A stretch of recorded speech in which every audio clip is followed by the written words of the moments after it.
Arkansas, Oklahoma,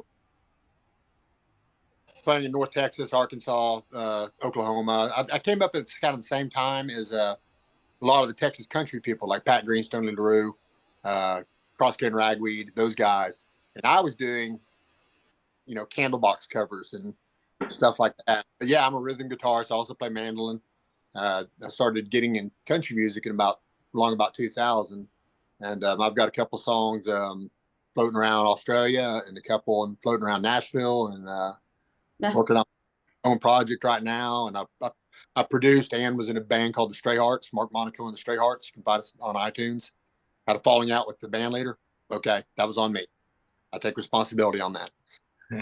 But I don't hold any ill will to Mark at all on that. That was me. When I'm passing out, when I'm being a Karen to bar owners and I'm passing out in the parking lot and stuff like that is going on, then yeah, I need to get kicked out.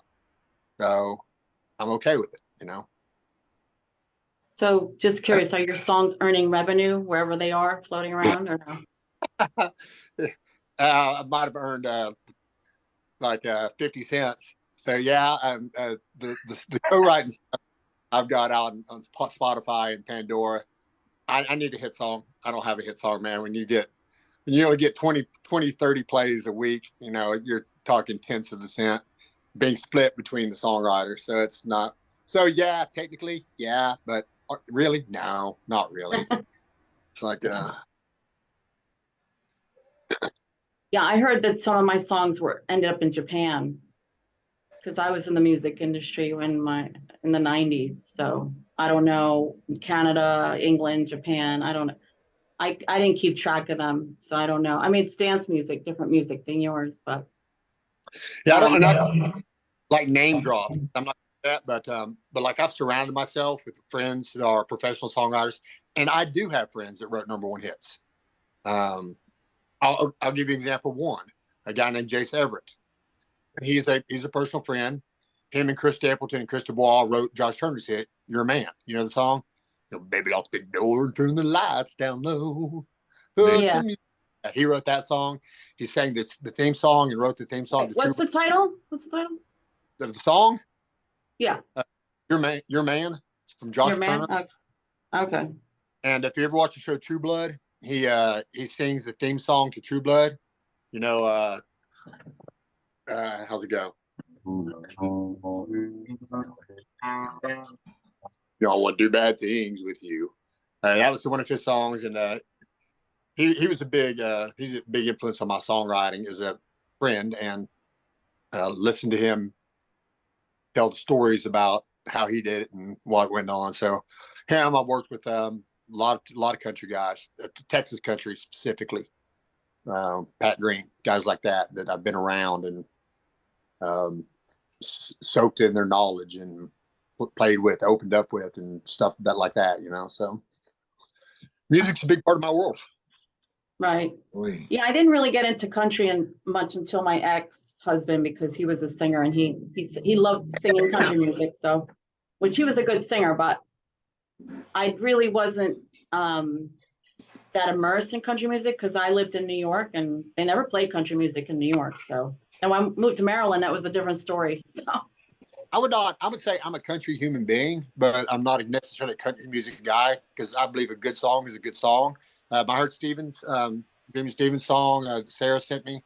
I loved it, dude. It was so catchy. It was awesome, Steven. And a good song is a good song. It can be a rap song. Yeah, there are some good songs. Yeah, from country. I've got a good song from all genres.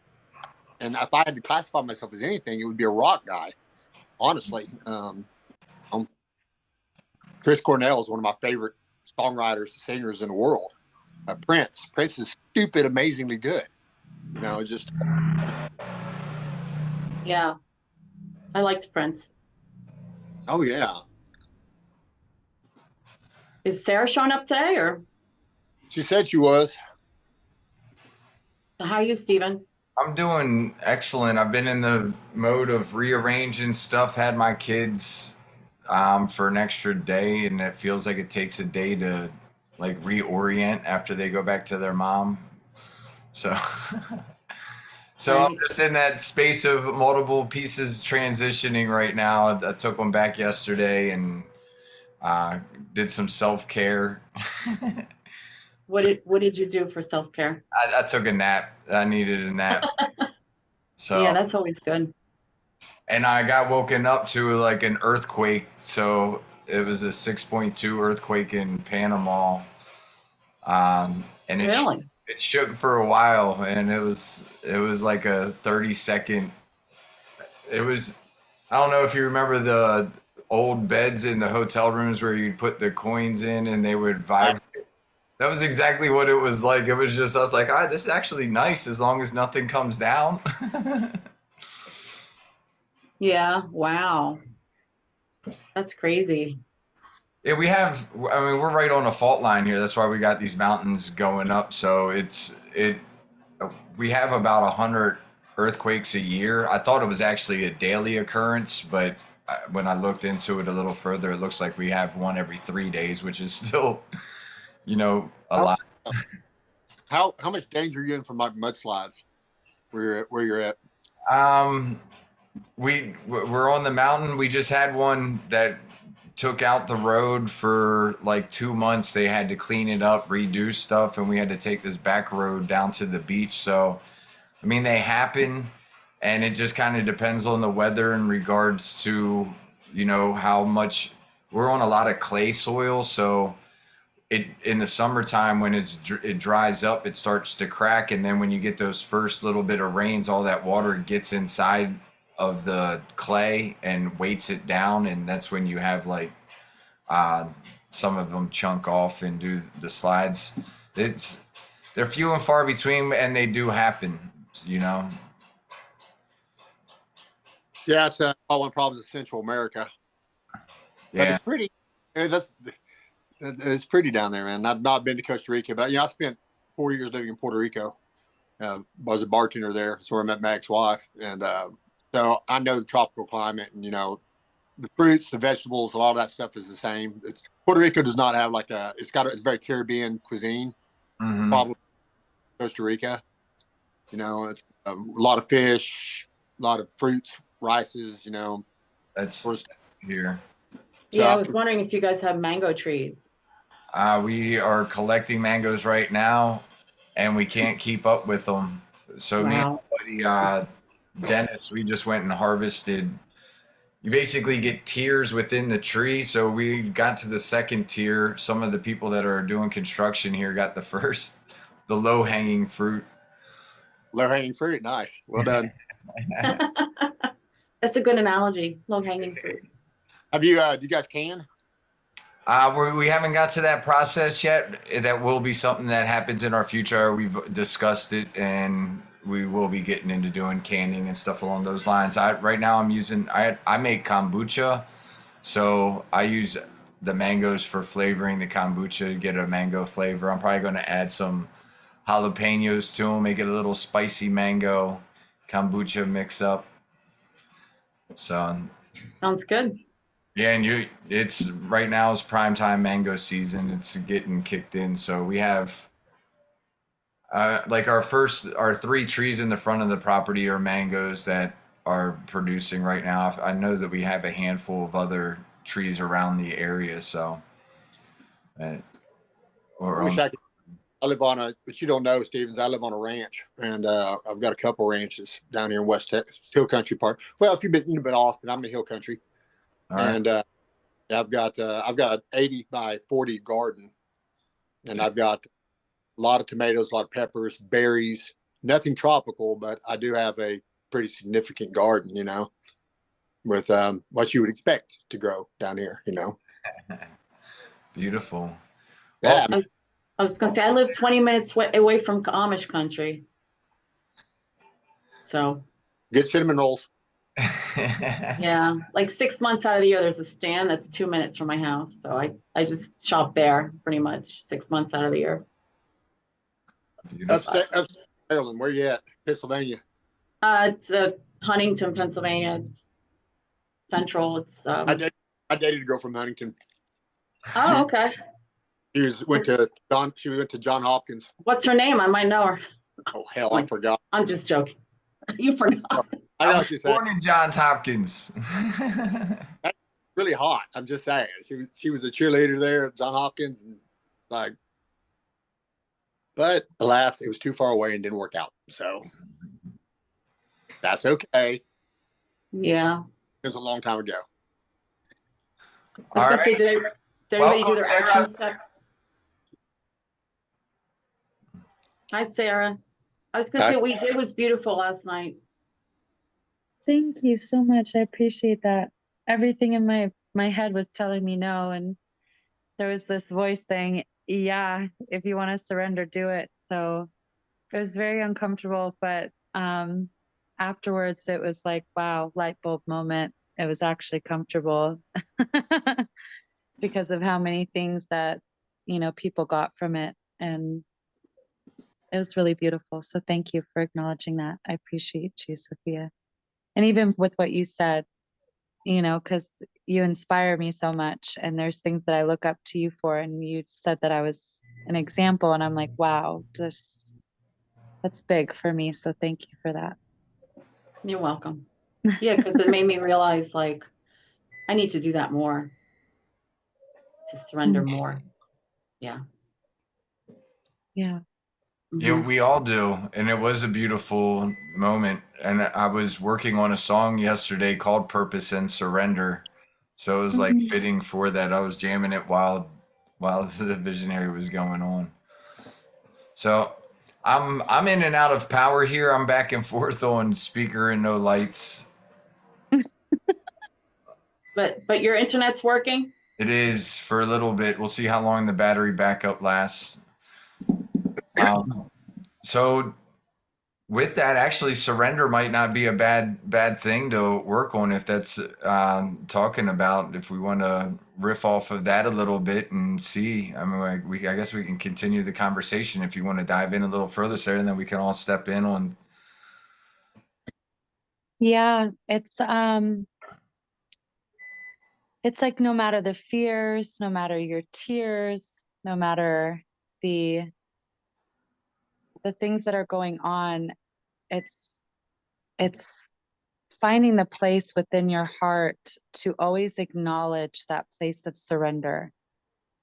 I had a big moment about dealing with even my own ego the other day, and surrendering to the voice that was inside of me to actually listen to that part speaking.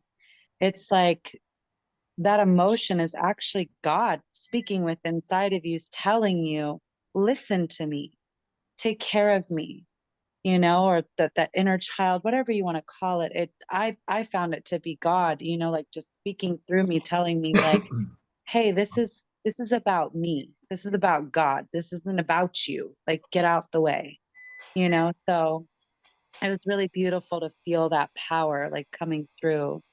And it was like he was taking over, and I just needed to listen to that.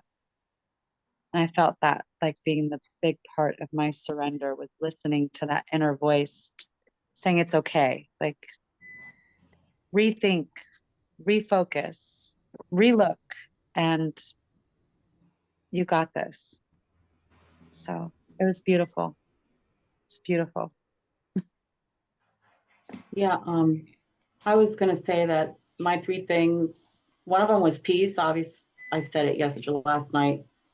Are you complete? I want to make sure. Okay. Thank you.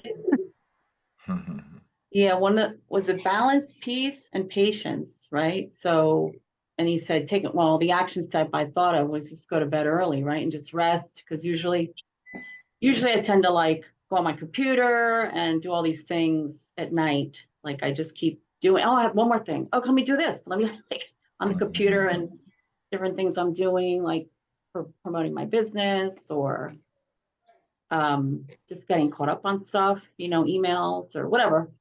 And I was like, no, I'm just gonna go to bed, I'm just gonna rest. And then what came to me was to say, just to say this prayer to God, like, God, thank you for the peace that surpasses all understanding.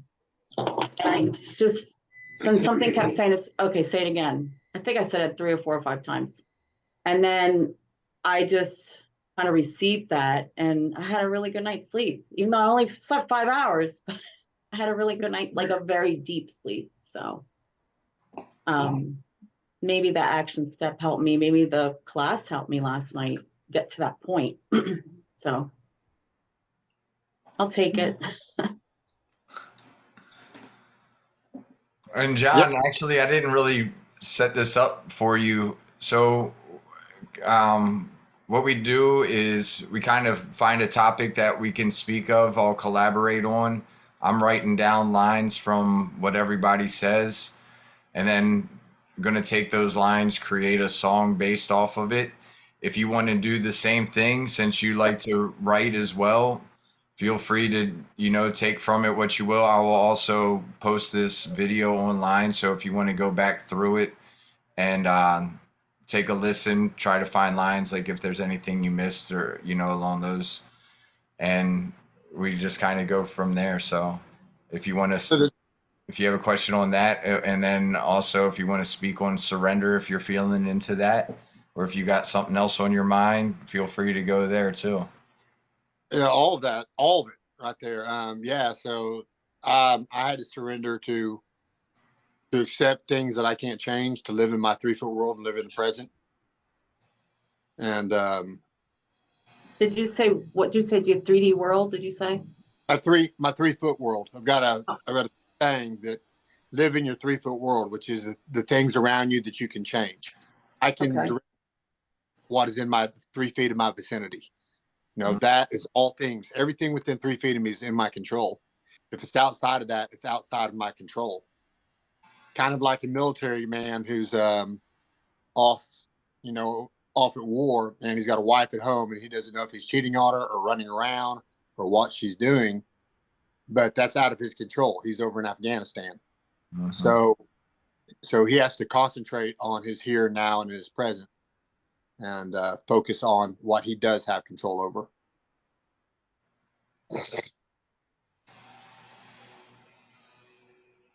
So I like that. I like that saying, that living in my 3-foot world. I like it.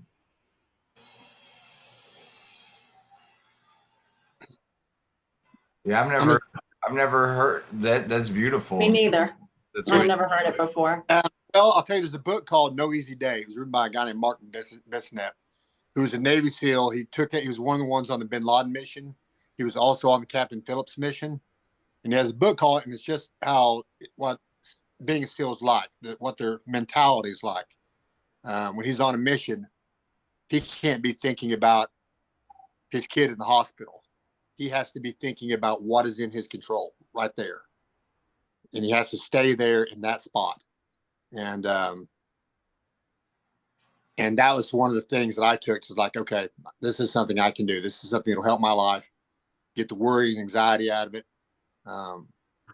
And so that's what I was doing. And also surrendered. When Sarah surrendered, I also surrendered as well, and realized that my ego and jealousy and those things are not going to change my situation or the situation, what's going on. All it's going to do is create stress and hate, and, well, not so much hate, but stress and anxiety and anger and negative feelings.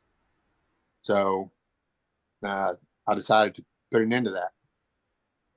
And you can do that. You can put an end to your thoughts, to your negative energies. You can will yourself to do that. Mm-hmm. You just do it. Yeah, I agree. I was going to say control versus surrender. So control, because you said all I can control is my 3-foot world, but where does surrender come in? Do I surrender to my 3-foot world? Surrender what? I accidentally hit a button. Sorry. It's okay. Yeah, you're surrendering what is not in your control. Yeah.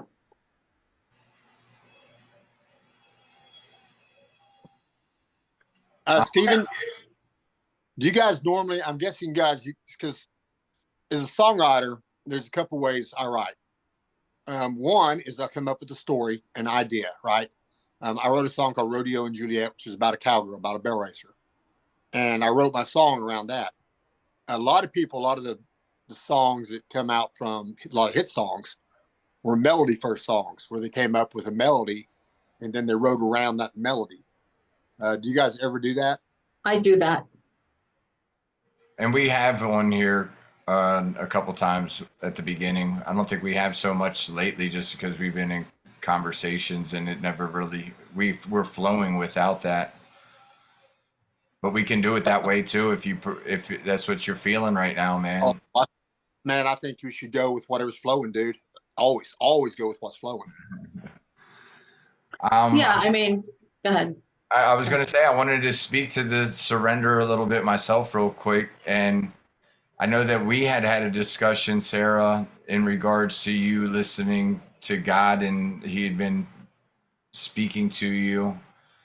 One specifically about Costa Rica. And I was wondering if that was part of the inspiration yesterday.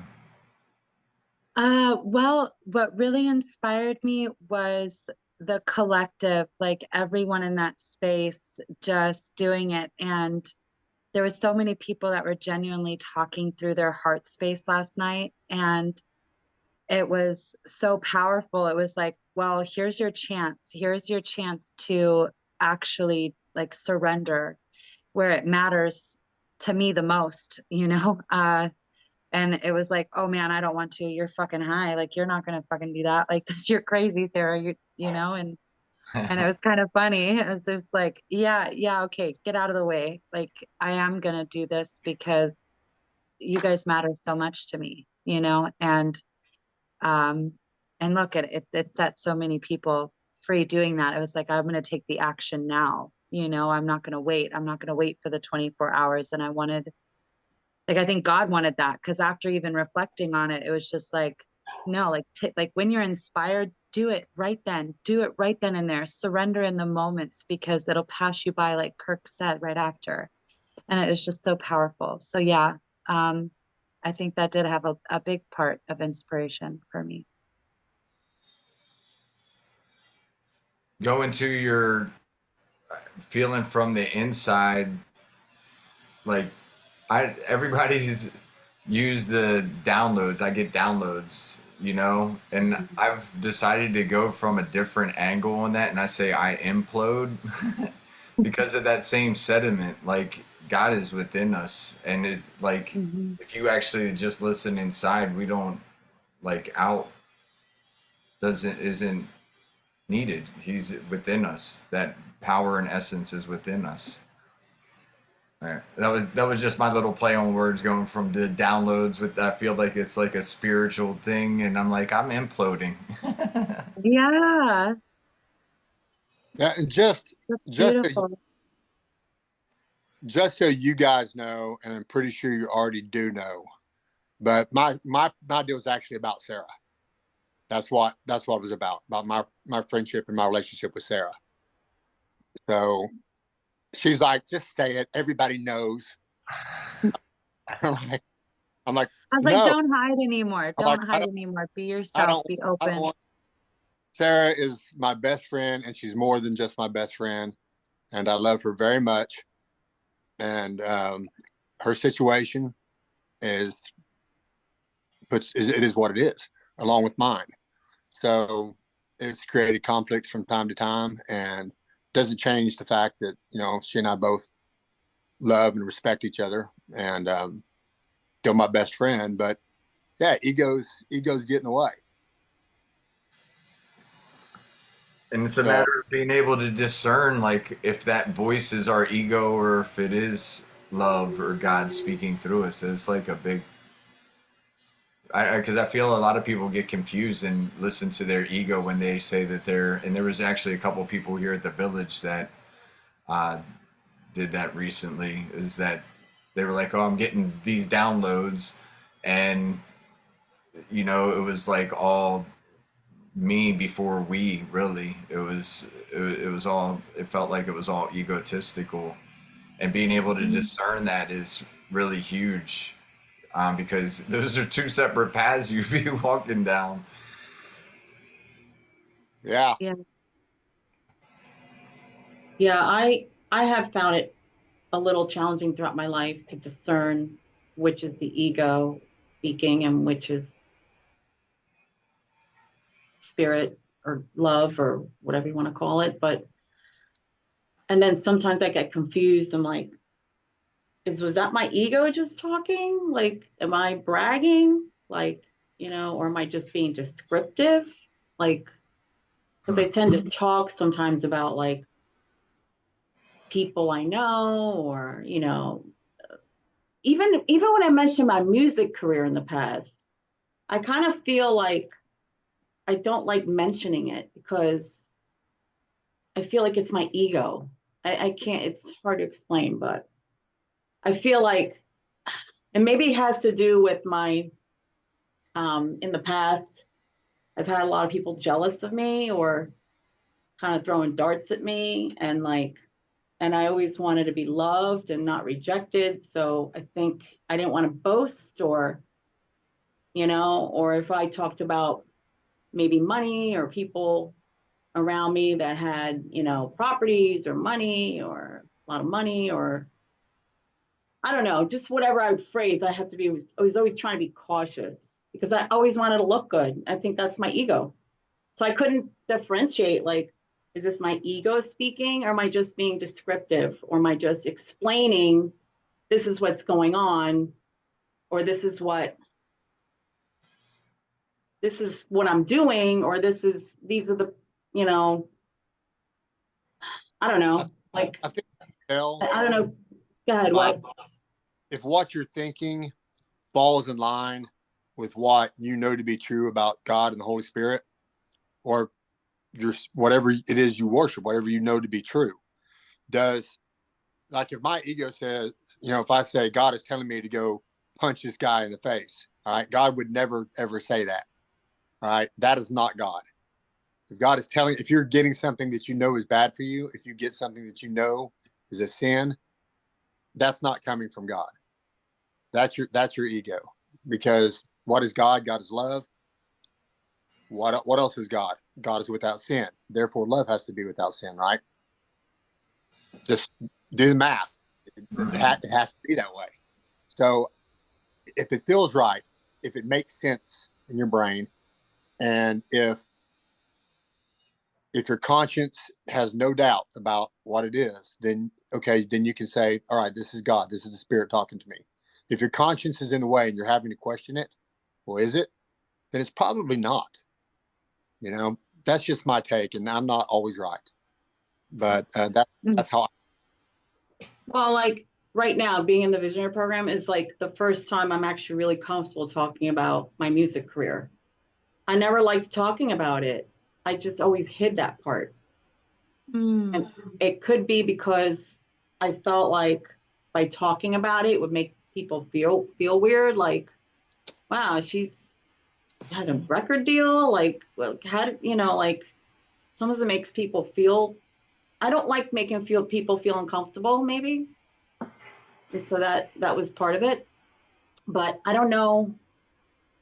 I have trouble differentiating sometimes things I talk about, like, because I like being humble, and I like people just getting to know me for who I am, not just, things I've achieved, or not that person. I want them to get to know me. And then maybe down the road, I tell them about my past experiences. But I feel like if I tell it up front, I feel like I'm boasting, and they're going to be like, whoa, like what?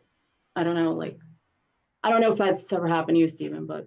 It does. I resonate with that big time, actually. And, I say that I'm being humble or in humility, but then it kind of goes back to, all right, am I doing it? It's actually fear-based, which is then ego, because I'm feared that I'm going to upset this other person when I should. Like, in a sovereign sense, that is none of my concern when we're sovereign beings. So, and it kind of goes back also to, so what would love have you do? And is it a love or fear? if you're going from a fearful space, then that's egoic. If you're coming from a loving space, that's, you know, God. So Here's a question, and this goes back to surrender. If you walk on eggshells, if you don't tell somebody, you know, what is going on, are you helping them? Are you giving any? Are you doing them a favor by not telling the truth, by holding back? You know, and if it comes from love, and it, yeah, you can also do that, um, being selfish. But if it comes from a place of love, then what you're doing is, yeah, it may be hurt. They may not want to hear it. It may be, you know, something that's going to upset them. But if it comes from a place of love, are you doing them a favor by not saying something? You know, and that's when you have to weigh in. Well, what is the consequences of me doing this? Is tell them, is that going to be more beneficial, or is it going to be more hurtful?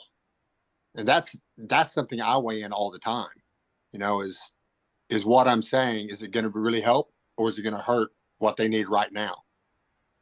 So I think a good place to start for this just my 2 cents, would be to start talking about surrender and talking about what is entailed there: humility, giving up, releasing. You know, those buzzwords that go along with surrender. You know, what happens? Falling on your knees. That's a great line in the song. You know, I surrendered, fell on my knees, looked to the sky, cried out to God to ask him why. Something along those lines, and just find out start gathering all the things about surrender that is involved. What do you think?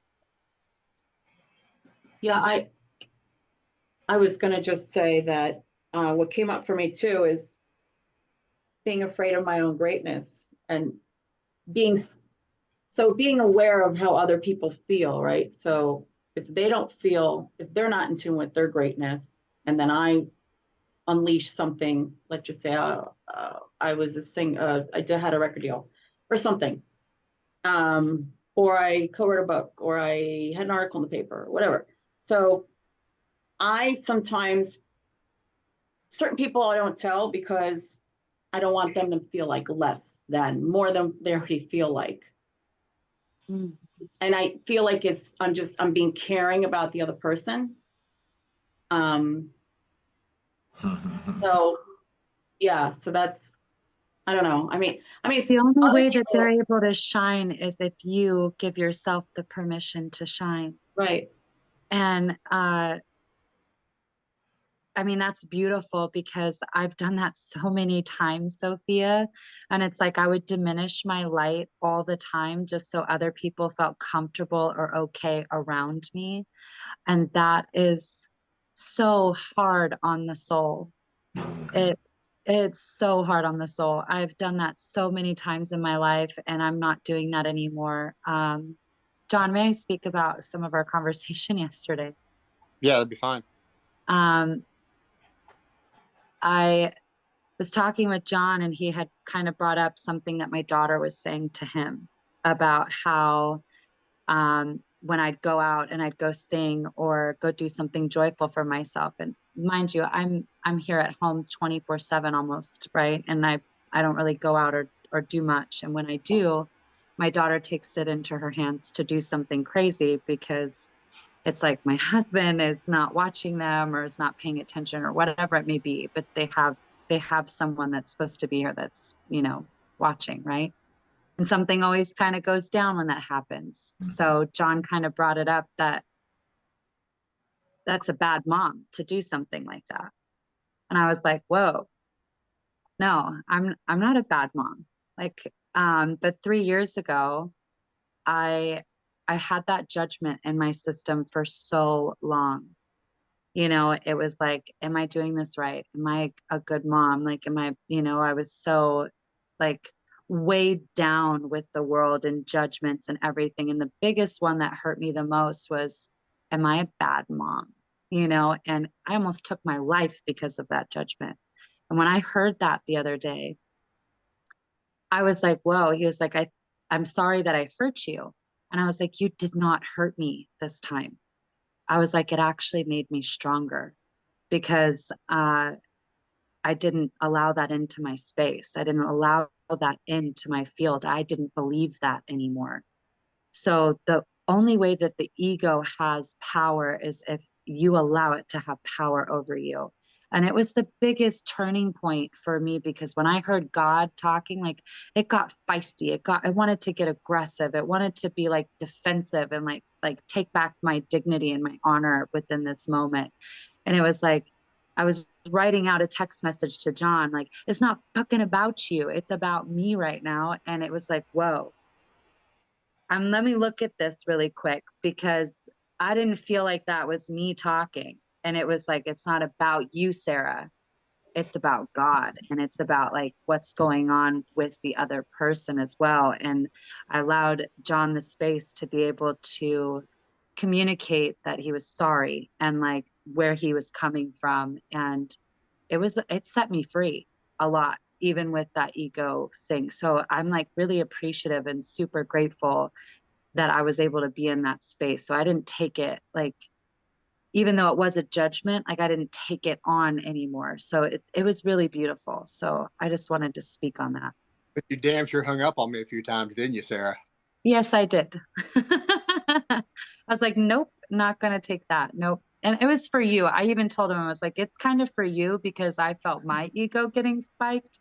And I was like, I don't want to say anything that I can't take back, and it's like, nope, this conversation is over. I can't do that. Like, let me center myself really quick. Let me get my bearings really quick. So. Yeah, what I was doing was setting up limitations that you didn't ask for. My thing was not you going out, it's how late you're going out. But that doesn't matter, because I'm setting up limitations you didn't ask for. Yeah, we're also not together, and I'm a 34-year-old woman, and it was a lot. And I get it. And you were coming from a space of love. It comes from a deep space of love. I get it. But there's just certain things, that we do as humans. It's crazy.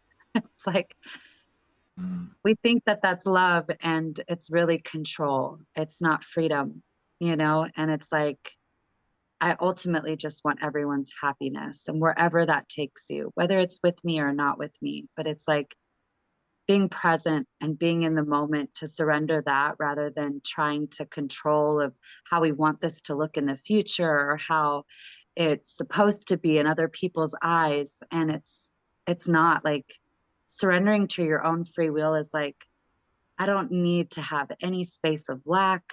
I don't need to have any like thing from you. It's unconditional. It's like, I'm freely giving of my love. I'm freely giving of my space. And I honor and I respect you for whatever you're going to do with your life. But right here and right now, I know who I am and where I'm at. And I'm going to let you know where I'm at, so we both can move forward with respect for each other, So it was a really beautiful place that I like felt very centered in who I am. Yeah, we had quite the conversation about that yesterday. I think we're good though, right, Sarah? Like, we're good now, right? Yeah. We're always good. That's the whole thing. Everything's working for good. Everything's working for good. It sounds like it's good, John. It is, man. I take a lot. Sometimes I take on roles with Sarah that I don't need to take on. Sometimes you don't need more guidance. You need a friend that's supportive of you no matter what. And, I do. I care so much about her, and I love her just so much. And what do you do when you love somebody?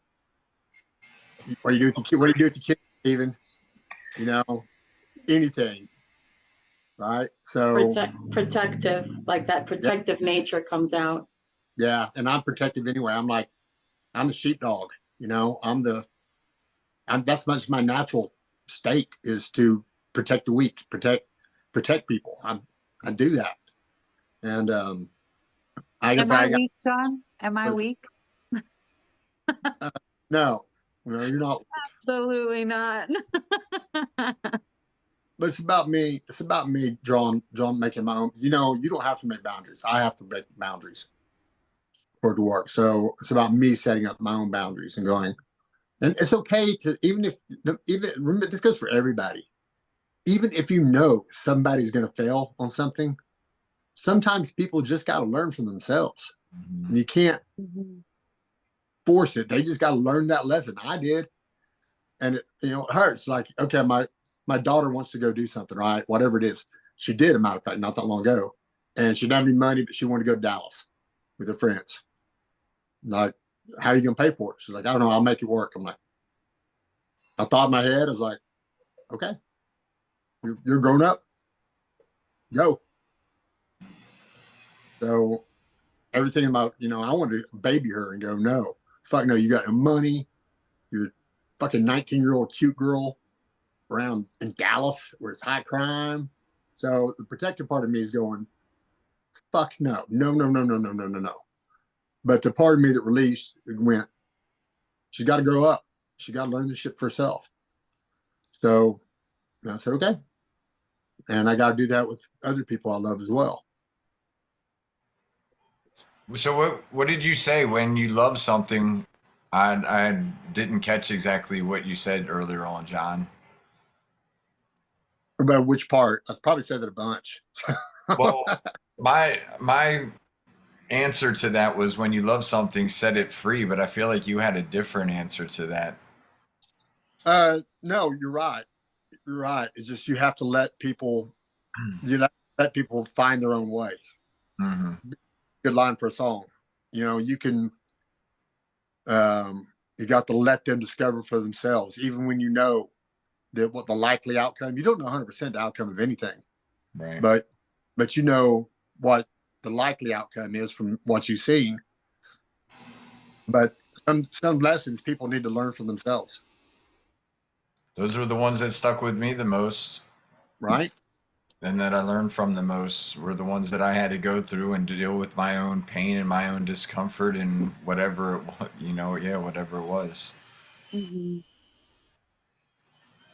And as sorry about that. No. I was interrupted. And also allowing, like, our children to fall. We're so used to protecting them, and at least that that was what my program was to be protective of my children and not allow them to fall on their own. And what ends up happening is, as they grow up and then leave the house, those falls, they land harder, and they're not even accustomed to the small falls because I've been protecting. So, the bigger we get, the harder the fall. And if we've been cushioning all those falls, like, that bigger fall is going to be even twice as painful to them, if not more. Yeah, there's another line for that. Another music line. That which doesn't kill you makes you stronger, right? Mm-hmm. That's a strong line. I was going to say, like, so basically you're telling your child, don't touch the stove, don't touch the stove. But sometimes the child has to touch the stove because the child is curious to touch the stove and then the child gets burnt, right? So that analogy could be with humans, like, like when we're younger or older, like, people telling us, don't go down that path. What are you doing? But I want to go down this path. I'm curious, Mm-hmm. And you might get burnt, but I just know that experience teaches, words don't teach. Experience teaches. That's what I've learned anyway. You gotta learn from your experience, because if you don't, what is it? If you make the same mistake over and over again, everybody, insanity, right? Yeah, and sometimes you choose that path because you have to go through it because you're choosing to learn from it. And by the way, I'm insane because I make the same mistakes all the time. But I'm getting better. I'm learning to. That's the other thing, is that it's okay to fail. You have to in order to grow, you have to be prepared to fail and not let failure bring you down. You have to say, I'm going to fail, but that's okay because I'm going to try again. Right, as long as you get back up. And really, it's not even failing if you take a lesson from it. That's the experience that is teaching you. If you're grabbing lessons, none of it is failure in the end of it. 100%. Yeah, I was going to say failure has a very heavy charge in our society, the word failure. I see failure as, okay, I failed, but I'm getting closer to success, right? So Bingo. um, that's how I train my brain to see that. So, I mean, I ended up failing an English class in college because I was stubborn and the professor was like, you need to withdraw. And I'm like, no, I can do this. I can get like at least a C in here in this class. Meanwhile, I think it was some sort of English lit class anyway. It was part of my credits. And I think, there's a lot of mixed, because I had just come from Spain and I was trying to take all these English classes and I'm like, anyway, so I was just stubborn. So I ended up failing the class. But then I ended up writing songs and having a CD and got a pressing distribution deal. I co-wrote a book. I mean, I'm just saying, like, just because I had that one failure in English, that could have in an English class, it could have determined my whole future. Do you know what I mean? But I overcame that. And I'm like, well, maybe it made me stronger because it made me think, well, if I fail that English class, I'm gonna prove that professor wrong, you know? So, Yeah. I was telling about, here's a great example. Pat Green. Are you familiar with Pat Green? I think the song Wave on Wave is one of the songs that he sung. His dad fired him from his job. His dad was his boss because if he was going to succeed in music, he had to be fired. He had to be 100% committed, picked, and forced into doing it. And so his dad fired him and said, I'm firing you, son, because if you stay here, you're never going to make it. So pack your bags, go do your thing, because that's the only way you're going to succeed. And that is not, and I've heard several stories like that where they had to be all in committed and totally focused on that, surrendering to their goal, and then all their focus, all of it was focused on that, saving dimes to buy equipment, saving everything they could put away, because that was their only focus, was this is my goal and I'm going to take the steps that I have to take to reach this goal no matter what. So that's surrendering to what the belief is, It's surrendering and committing. It's commit. It's like 100% commitment to surrendering or something like that. I want to full conversation, but if we get time, I did write a song yesterday. It took me 10 minutes to write the song, and I'd like to play it for y'all at some point. Definitely. It's cool. You may do that now, or what do you want to do? Yeah, I think we've had a nice flow. I got 3 sheets worth of lines. I actually already wrote a song. Did you? All right. Yeah. I'll put it inside of the lyrics, and I mean, it's still got some work over there, so it's beautiful. Yeah, you know how it comes through for me. It just has all these rhymes and stuff and just beautiful words that everyone was speaking, and it all kind of came through, so it's really beautiful. This you may song, want to, I don't know if you have the original sound for musicians on or off. You may want to change that on, just to get better guitar sound. Sometimes on my phone. Yes. Do you know how to do that? If you just press on the screen, it should be in the top left corner, maybe. On my phone. Okay, so it's got I've got a camera flip. I've got the I'm using the Zoom app on my phone. Yeah, I don't recall exactly. So go ahead and try it and tell me how it sounds. Yeah, what I'll do is I'll play it soft, and maybe that'll help.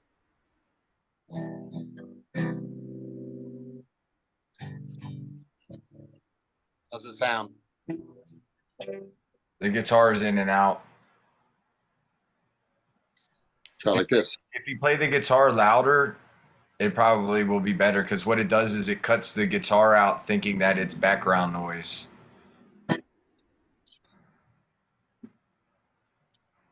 Can't hear it. No. You can't hear it at all. My That's why phone. you need the original sound.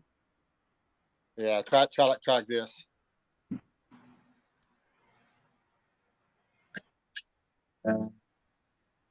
Worse. Yeah, nothing. It was with my phone over here. See what happens on this, man. Can you hear my voice? Okay. Yeah. Yep. Can't hear the strumming though. That's weird. Can you hear that?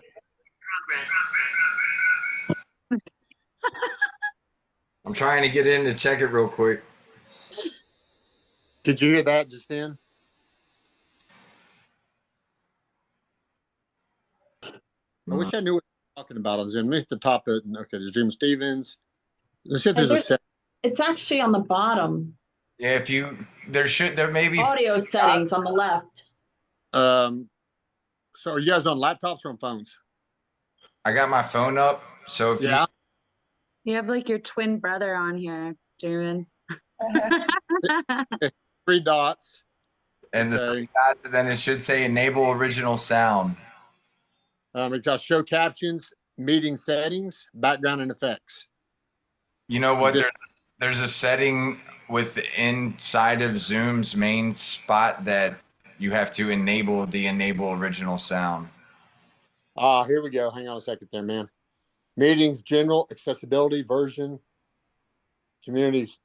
Let's try general. High sensitivity information count. I'm looking through the accessibility. Nope. Meetings. Here we go. Use original audio, right? Correct. There we go. Okay. Let's see if that works. So I just turned on use original audio. Thanks, Jamin. Is that better? But I still can't hear it. Yeah, I didn't hear guitar at all. That's it? Nope. We're going to try this one more time, then move on. Now, if you push the screen, you should be able to, it should have the ability to turn it on. You may just have enabled it. You're muted. You're muted. There we go. Maybe that's like you couldn't hear me.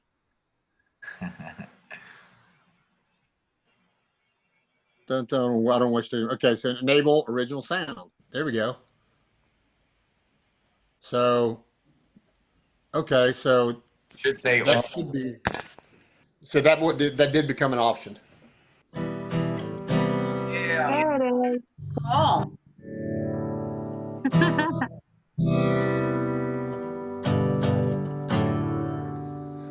I love you, and you love me.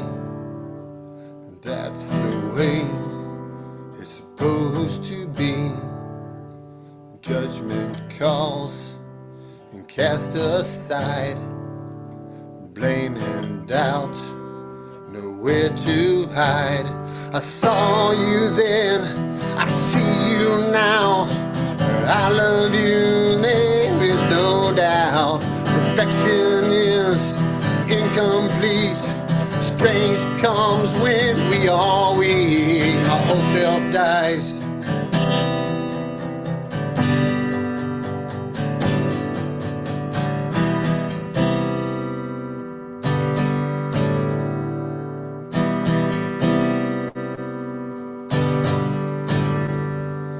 Pain sometimes too much to bear. I'm alone when you're not there. The distance between makes it so hard. Waiting for you to come and kiss these scars. I saw you then, I see you now. I love you, there is no doubt. Perfection is incomplete. Strength comes when we are weak. Our whole self dies.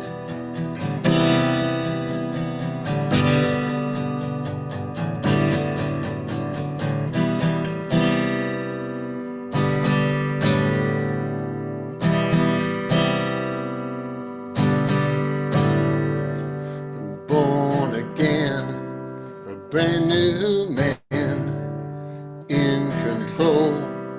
I take my stand, win or lose.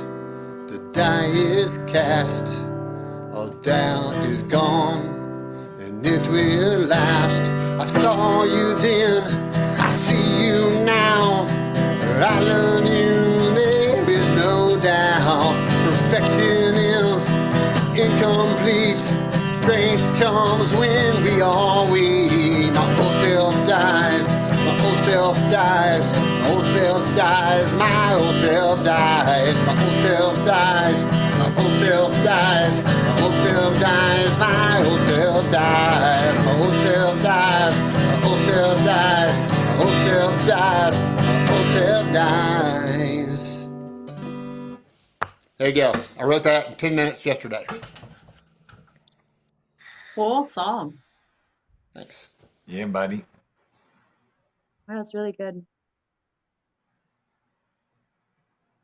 So y'all are actually, Sarah's the only other one that's heard that song. So you guys are the first ones. Well, you just wrote it yesterday. I hope so. Yeah, I mean, it's cool because it came in 10 minutes. Like some songs, I'll come up with an idea and I'll work on it for 2 weeks before I get the arrangement and, you know, everything. By the way, that's in, I know your guitars too, that's in E minor. But it's, so, little technical thing real quick. It's not just in E minor. It's what I'm doing is I'm playing the E minor and then I'm playing a C add 9, but I'm not putting my fingers down, right? Just the top 2 strings of the C add 9, the G, and then that F sharp single note. Okay. I was about to pick up my guitar and start laying lead over top of it, but I wanted to listen. We can do it anytime you want, man. I can knock that out. All right, beautiful. It's difficult with the Zoom, like you can't really jam because of latency stuff. Right. Yeah. Me and Sophia have found.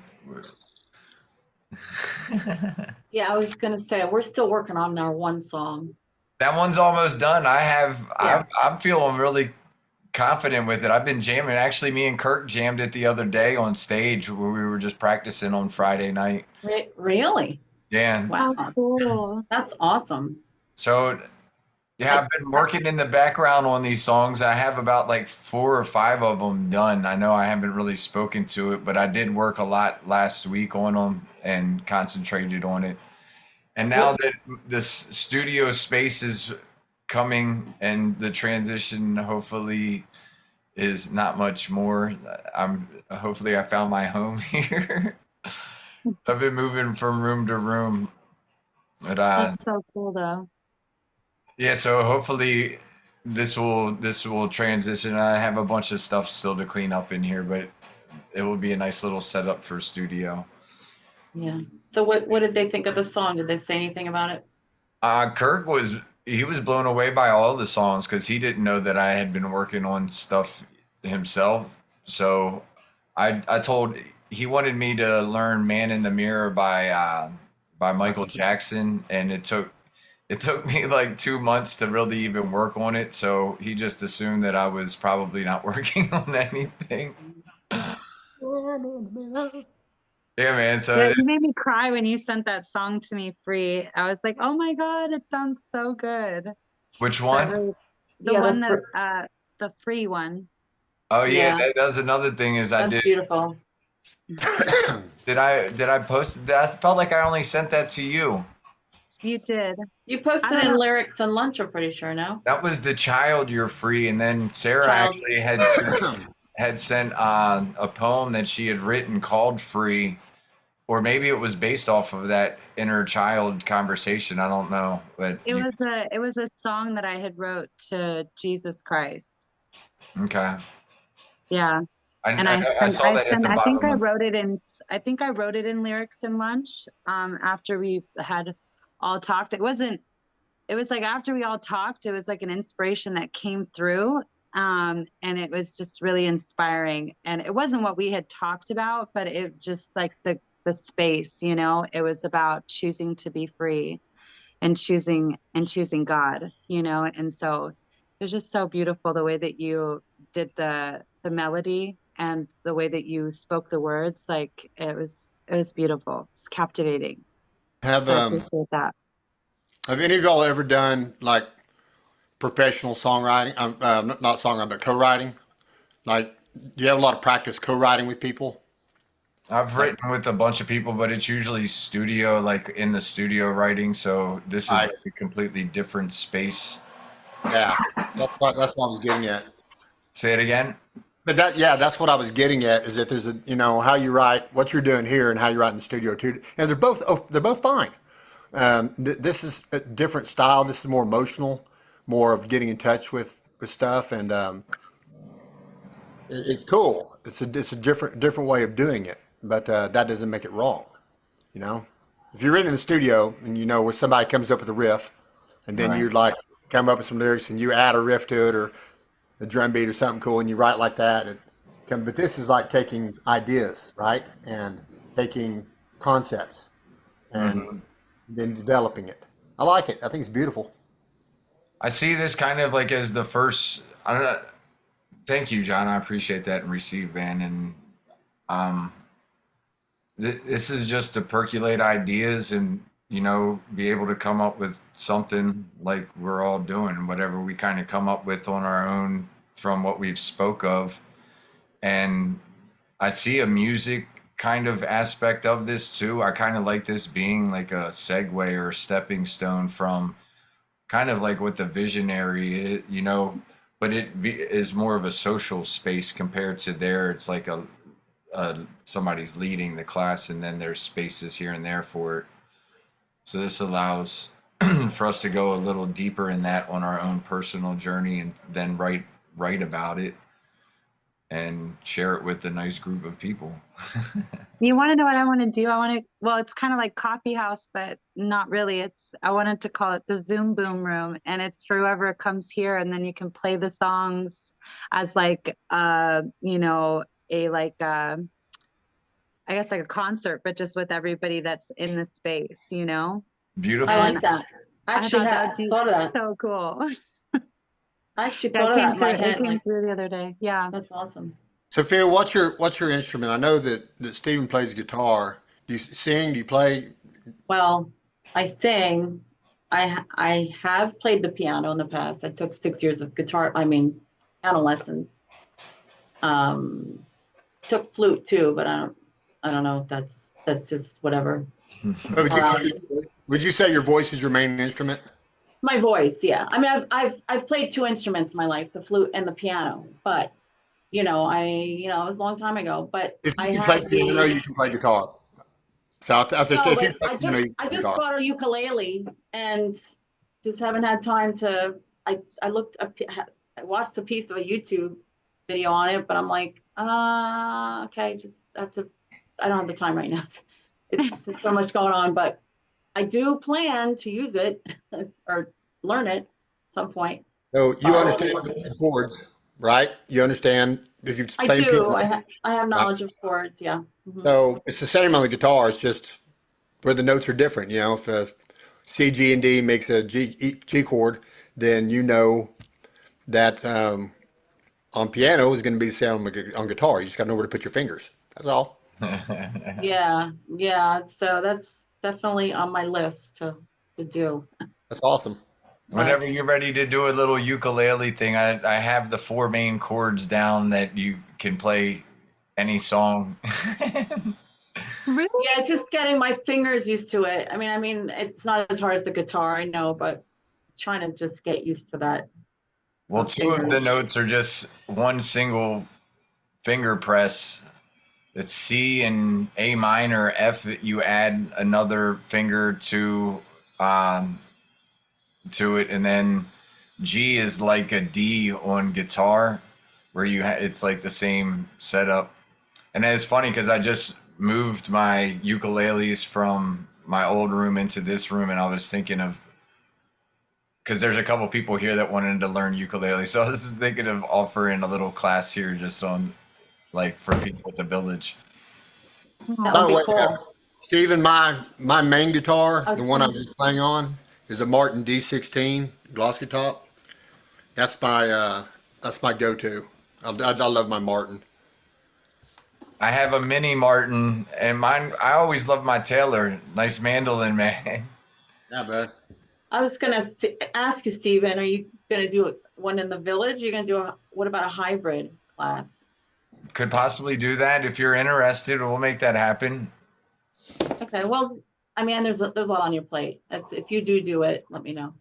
Yeah, it was just an idea that percolated earlier on today. So, uh, it usually takes me 2 weeks to work stuff into my schedule.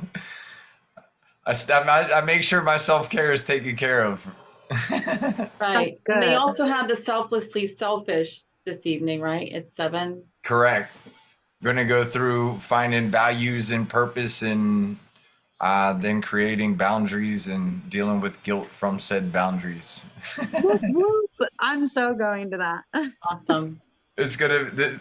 I wish I could show you my mind map right now for it. I need to do some work on it. I have all the ideas here. It's just needed to put them down on something so I can flow. But all it says right now on my mind map is selflessly selfish and then welcome. Selfishly selfish. Welcome. I was gonna say, where do you put your mind map, everybody? You put it on the left, like, or just put it down here, like on near your computer. Like, where do you put it? I have a wall now that's behind my computer that I'm probably going to put it up there just so I can look up at it easily, because I have limited desk space with all my audio equipment on here. So it's already tight. So I'm going to use the wall to my advantage for my mind map. Okay, cool. Nice. Yeah, I was gonna say my class is coming out. Well, I'm aiming to do the 11th, which I just have to get some technical stuff out of the way because I spoke to Kirk and he threw something on me, a new idea, and I'm like, I thought I had it and I had it in the bag, and now but this new idea is pretty great. So I'm like, okay, so now I just have to figure out the technical end of it. And so that's why I'm planning to do the 11th on Tuesday at 12. I was thinking that's the day that I'm available to do, like noon on Tuesday. That's awesome. Congratulations. I'm looking forward to it. That's the Gratitude Rampage. Yeah, pretty much. But I'm calling it, I'm calling it from hateful, not grateful to hateful, from hateful to grateful. From hateful to grateful, keeping an attitude of gratitude, which I did take your suggestions, Tara. I know you said having an attitude of gratitude, but I was going to say keeping an attitude of gratitude. So like title and subtitle. I love that. And then I'm not going to completely, I think it's going to be about gratitude rampages, but it might mix it up a little. But I know Kirk was saying, you can still do one thing and do it well, and so just trying to fine tune all the ideas around it. So Does anybody else struggle with integrity with these issues? Because I know I am. Integrity means practicing what you're preaching. Don't just say it, live it, right, and believe it. Does it just me, or does everybody? Do we all have issues with dealing with that? Saying, okay, we're going to do this, and then not being committed to it, not doing what we're saying we're going to do. Yeah, I think definitely that's part do of because programming. yeah, and I'm also like I sometimes overcommit myself to a lot of things, and I'm thinking like sometimes in the moments when I get drawn out, like if it's for my children and it's like, well, I'm committed to this, but I'm also committed to my children, and this kind of is taking like a more of an important role right now that I have to be committed to. And it's like, yeah, I get down on myself. Yeah, I get guilty, but I just, refocus and then also, try to reinstate my integrity as well, like. I guess my point behind that was we're talking about surrender. Is that I think when you surrender, and this is another line put down, it has to be complete. Because if it's not complete, then you haven't completely surrendered. And that's where I was going with on that. As for ideas for the song and stuff, is that surrender, by definition, has to be a complete surrender. It can't be a treaty. Mm-hmm. The line Yeah, that I had it just was before like that, what John says. Oh, sorry, Stephen. Go ahead. it is probably the same thing you're going to say, so carry on. That was like a line that John says is you can't be 99.9%. You have to be fully 100. Yeah. Yeah. And that was what I was going to say, is that the line that I had just before this is 100% committed to surrender and something along. So, and I think that what you're speaking to, John, is a like programming that we have in some sense, and that creates the consumer aspect of it, is that we we have these things and then we just get either distracted by consumerism, or we use the consumerism to distract us. I don't know which way it is, but to take us away from our inspiration and allow us to sit in our smallness. Yeah, just in a practical sense, here's an example. Say I've got $5,000 in the bank. I picked that number off the top of my head. And say I want to cut an album that I believe in, and I'm committed to this album. And this album costs $5,000. And if I spend all $5,000, I don't have any money left. My money's gone. But it all went into an album. Now, am I fully committed to this? If I don't do it? No, I'm not. I'm 99% committed. I think you have to sacrifice your own security to, if you're going to be fully committed, and do it and go, okay, if I really believe in this, if I really 100% am in, then that doesn't matter. Every dime I've got does not matter. I have to focus in this. Fortunately, there are some people out there that have the money, that have the ability to be able to go 100% committed into something like a song or music and still be okay. They still have enough money to pay their bills and shit, and they can just do that. But for other people, and it's not just cutting an album, it's anything in your life, that if you are 100% committed into it, you have to be prepared to sacrifice and go, okay, I know what this is going to cost me. I know the risk involved, about risk management, right? I know the risk that's involved. So do I really believe in this? Am I fully 100% committed? Because if I am, then that doesn't matter anymore. I have to be 100% committed. And I'm not saying that you do, but that is surrendering. That is saying, okay, I believe in this so much, and this is enough. This is what I'm willing to risk. And I've dealt with that myself in the last couple of weeks. I'm willing to say, okay, I know the risk, but if I really believe this, then I have to be all in. Just for what that's worth in the subject of surrender. I feel that. Go ahead, Sophia.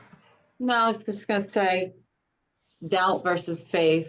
How strong is your faith with something? And then how much faith do you have in the universe? Is the universe going to have my back? So I think that the more you grow your faith muscle, the more, and this all ties into the law of attraction, which I'll be talking about every week.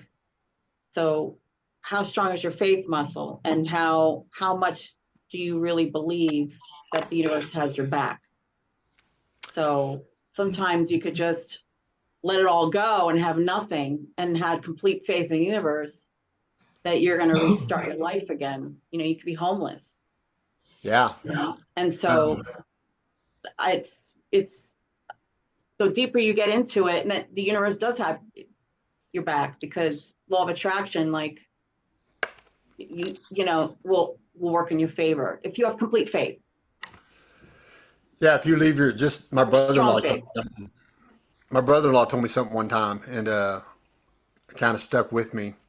He said, you can't fail. You don't leave room for failure. Like, failure is not going to be an option for you. This has to work because this is the only way it can. It has to work. So you have to take the idea of failure, that you are not going to fail, out of your mind. And I think when you do that, that's one of the keys to achieving your goals, is that you don't allow failure to become an option. And one that has to happen. It may happen, but it also doesn't have to happen the way that you're thinking about it. And I feel like, and that's where the surrender goes, that you may be heading in this direction, but really to get there, you got to go this way, this way, this way. And that journey, you get to learn those lessons in what is failure, you know, because again, to speak to the failure, it's not failure if you get a lesson from it in my eyes. So I may get 3 lessons, still end up in the same spot. My initial direction was just to go straight forward. But if I would have forced that, I wouldn't have gotten all this other stuff that the universe was trying to show me. And you know, surrender to that path. Brilliant, man. That's brilliant. Yeah, that's awesome. I'm learning this, by the way. I feel weird doing this. Like all the Razorbacks, like, woo, big three. Well, I feel good about our conversation on surrender. I now have 3.5 full sheets written out. You write fast there, Stephen. Mama told me, yes, she told me that you made like this. Cheap trick, surrender. So if you guys all feel complete, I'm gonna go grab some food before I go to Sarah's. You should have rhymed it. You should have rhymed it. If you guys feel complete, I'm gonna go get something to eat. Oh, there you go, Sophia. What you did there. See what you did. And then I'm gonna take a seat. For Sarah's meat. Yeah. For the class with Sarah Jean. There you go. Sarah Jean just sounds like a stage name, like you're famous. Oh, well, thank you. I honor that. I'm gonna receive that. I fully receive that, because that would be my stage name. My rapper name was Sarah G. Sarah G. That's cool. Yeah, I have a few raps that I do, and I love it, but I haven't been in the rap thing for quite some time. I even have some R&B songs that I really love. On the Zoom Boom room, you could share them. You could share them in the Zoom Boom room. Yeah, my Zoom Boom room. Come on now. Let's make it happen. Yes. Sarah, I'm going to call you up, so you have to pick up this time. I have to? No, you don't have to. She has to get ready for her meeting. I do. Yeah, while Stephen is eating. Anyway, see you guys. All right, love you guys. Thank you for the time. Love you guys. See you in the greatness I see in you. Bye-bye. Yes.